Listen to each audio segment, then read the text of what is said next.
naman, Miss Jessica Soho. Huwag naman ganun. Ha? Akala ko ba mga awarded journalist kayo? Bakit hindi nyo ginawa yung assignment ninyo?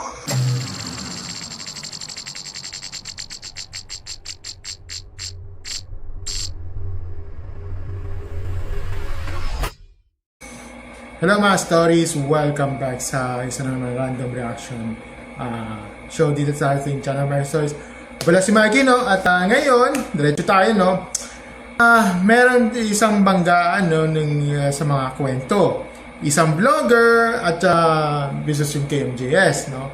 Well, ang topic kasi dito mga stories for today's video, may yung nasirang river wall / yung slope protection sa Narvacan, Ilocos Sur, no? At yung issue kung tama ba ang pagkakaulat o may mali daw sa labeling. So, bago na lahat, simple lang rules natin dito, no? Una, facts muna bago feelings, no? Pangalawa, more on documents than the opinion, okay?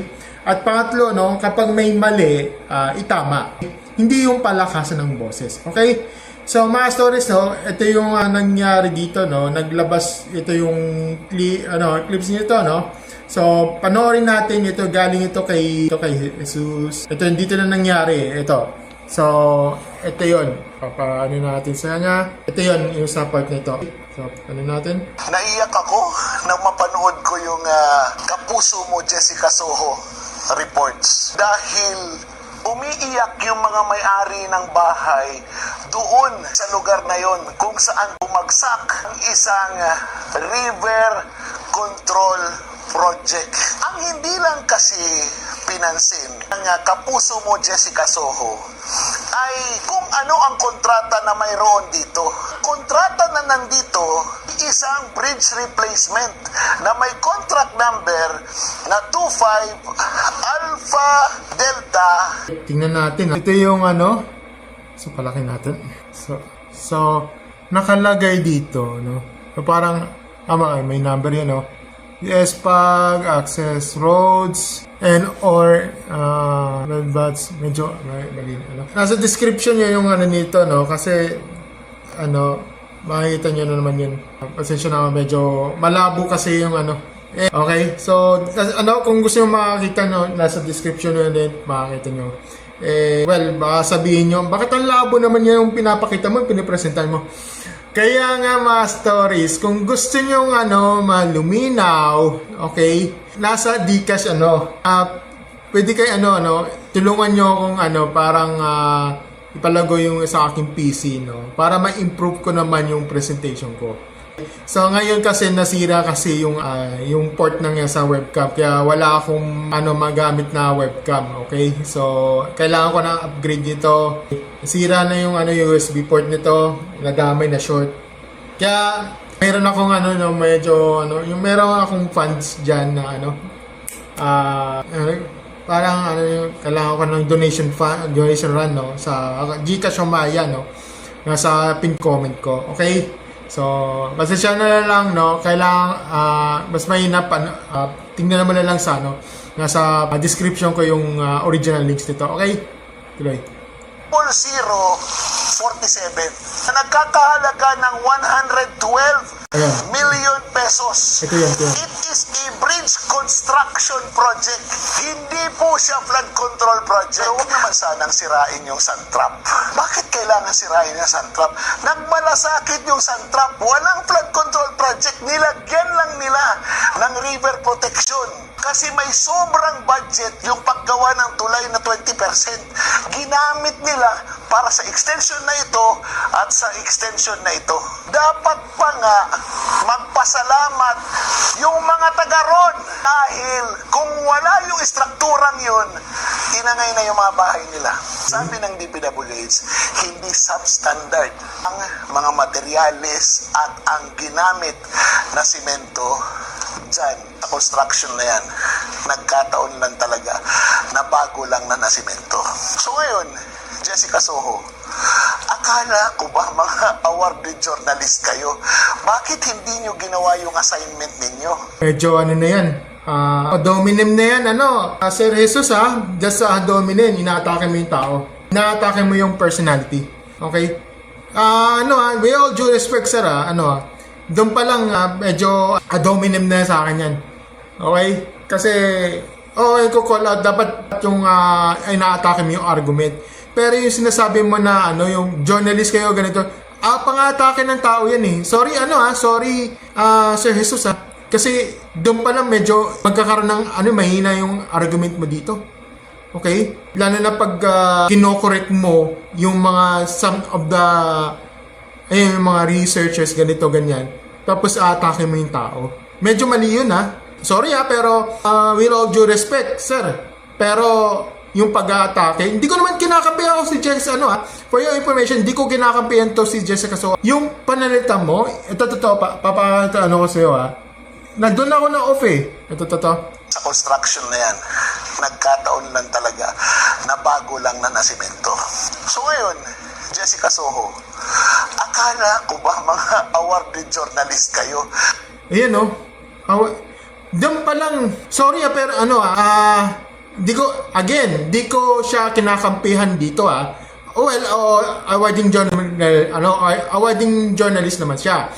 Pero yung mga sinasabi mo, yun, yung pang-aatake yun ad hominem yun. Oo, ad hominem fallacy. Di mo alam yung ad hominem? Common na yan sa amin yan. Okay? Ito ad hominem. Pakita ko sa inyo, ad hominem ad hominem. Meaning. Okay. Ito yon.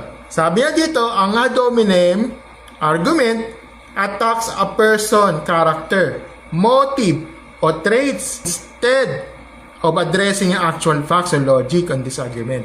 Na-atake mo yung tao. Mali yun. Bakit mo ina-atake? Ba? Okay na sana yung argument mo Medyo may valid points pang-atake. Kala ko ba journalist kayo ganun? Doon pa lang sablay ka na Okay na sana May mga valid naman points ayan yung may valid points naman yon. However, yung sasabihin mo yung parang, akala ko ba journalist kayo ganito ganyan. Diyan nahihina yung argument mo dito. Dapat yung mag-focus ka sa argumento ng issue. Huwag mo i-atake mo yung tao. Okay? Again, hindi ko kinakampihan to si Jessica Soho, Hindi ko kinakampi. Kahit sa mga researchers, okay? Wala akong kinakampi dito. Ang kinakampihan ko dito, yung katotohanan. Okay? Dadako na tayo dito sa statement. Ito na yon. So, ayan. Sabi niya dito, ayan, babasahin ko, Sabi niya, ito yung update na nasa comment section, yung screenshot ng bahagi ng KMJS report na nagpapakita ng buong titulo at description ng kontrata para sa River Wall Project sa Narvacan, Ilocos Sur. Ang bahagi nito ay pinalabas ng TV at papanood din sa YouTube, Facebook, Nasa link ko yung comment. Mamaya ilalagay ko sa description yung binigay nila sa comment section. Okay? Sabi niya dito na nakarating sa aming programa ng video ng isang vlogger ukol sa report ng KMJ tungkol sa river wall ng Narvacan, Ilocos Sur na nasira noong August 9, 2026 sa kasagsagan ng mga bagyo at habagat. Taliwas sa pahayag ng vlogger na hindi binanggit ng KMJS ng kontrata para sa naturang proyekto. Okay. Sa aming report ay malinaw na pinakita ng buong titulo at description ng kontrata batay sa information mula sa DPWH website. Okay. Ito ang Sipag Access Roads and/or bridges from the national roads leading to major strategic public buildings /facilities replacement of bridge. Nanguneg West Bridge, Narvacan, Ilocos Sur na may pondong 112 million. Okay. Kabilang din sa ulat ng mga panayam ni Engineer Harold Molina, General Manager at Presidente ng SATRAP, contractor ng proyekto. Ay mismo ng Engineer Molina, bahagi ng kaubuang proyekto ng flood control and eventment na naturang lugar at mula rin sa budget ng kontrata ng pondo ginamit para dito. Dahil dito, minagi ito sa isang proyekto, pondohan ng pampublikong pondo at hindi simpleng donasyon o pribadong inisyatiba. Okay. Ipinaliwanag din ni Engineer Molina na hindi pa lubusang natutuyo ng sementadong bahagi ng tamaan ito ng mga bagyo at habagat, na ayon sa kanya na naging dahilan ng pagkasira ng slope protection. Nangako rin ang satrap na isasagawa ang kinakailangan dahil sakop na panang warranty yung proyekto. Nanindigan ng Jebes ang ulat ng mga bunga ng masuring panliliksik at nakabatay sa mga opisyal ng dokumento. Payag ng contractor at salaysay ng mga residenteng direkta maapektuhan ng insidente. Malaga sa pamamayag ng nagbibigay tinig sa kanilang karasan, lalo na sa proyekto pinupundahan ng pera ng bayan. Okay. So, yun. Ngayon ito yung yung screenshot. Ayan. 1.5 million. Ayan. Sa Sipag access roads and/or bridges sa national from the national roads leading major strategic public buildings facilities replacement bridge Nungunis West Bridge na Ilocos Sur. So iyon yung pinakita, okay? So yun yung context, okay? Ngayon mga stories, no, since na ito yung naglabas ng statement dito, medyo parang nadismaya yung kanya itong si ito si Sir Jesus, okay? Ito yun. Ito. Aboy, ako pa ang nagmukhang masama, Miss Jessica Soho. Huwag naman ganun. Ha? Yung sagot ni Miss Jessica Soho doon sa vlog ko kahapon. At sabi niya dito sa pangalawang paragraph, taliwas sa pahayag ng vlogger na hindi binanggit ng KMJS ang kontrata para sa naturang proyekto sa aming report ay malinaw na ipinakita ang buong titulo at description ng kontrata batay sa impormasyon mula sa DPWH website. Ito ang Sipag Access Roads and or Bridge of the national roads leading to major strategic public buildings, facilities, replacement of bridge Nanganig West, Narbacan, Ilocos Sur na may pondong 112 million. Ma'am Jessica, wala po kayong sinasabing ganun. Ito yung nandyan sa programa nyo, bahagi ng flood control ang isang proyekto ng DPWH Region 1 na pinuntahan na mahigit 112 million pesos. Yun lang! Tapos inilagay nyo na yung pangalan ni Singson.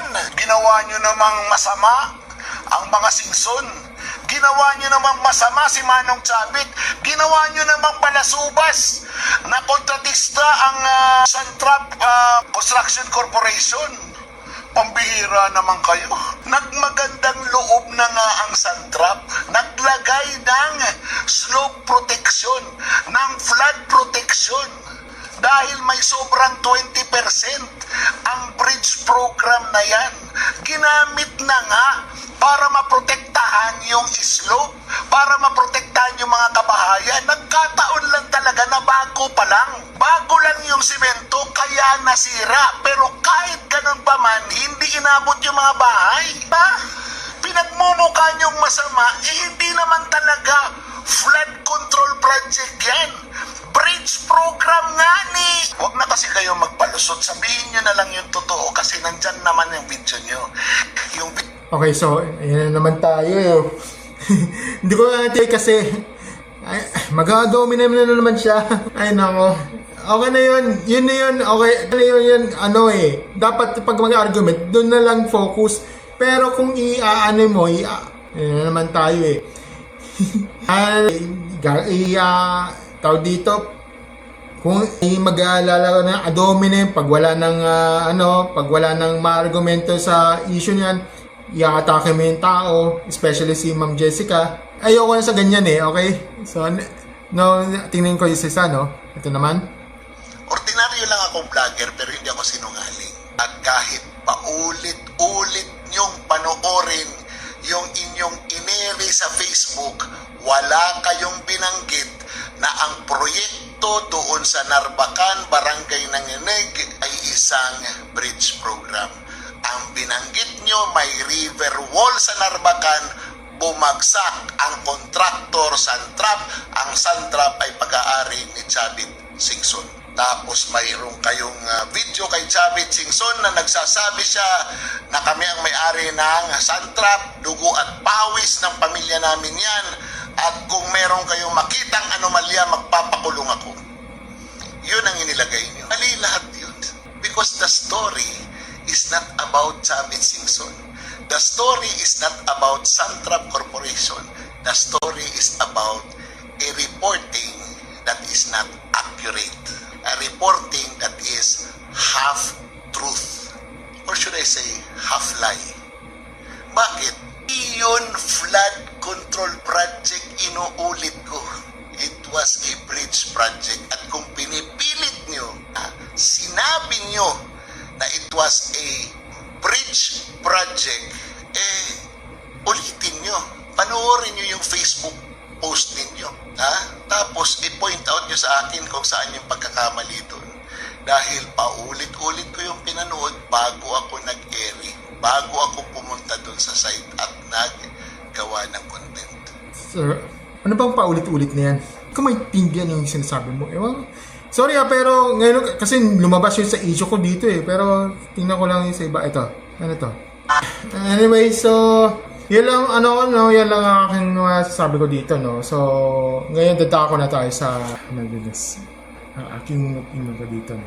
Isip ko lang yung So ito ang aking ko, no. Ko dito, no. Okay. So ito yung masasabi ko lang dito, no. Unang-una, no, mas malakas ang posisyon. Ano nangyari? Pasensya na, medyo naghahang yung ko. Unang-una, no, mas malakas ang posisyon na may dokumento at on record na paliwanag. Kung totoo na pinakita ng TMJS ang contract title may on-cam interview na nagsabing part ng scope at revetment mitigation, mahirap ipanalo yung line na wala kayong research o hindi nyo binanggit. Okay? Pangalawa, posible na rin yung may mga pagkukulang sa framing sa KMJS. Okay? Pero hindi ito automatic na kasinungalingan. Okay? Pwedeng tama ang data, no? Pwedeng tama yung data pero malabo yung presentation. Halimbawa, for example, yung flood control project, no?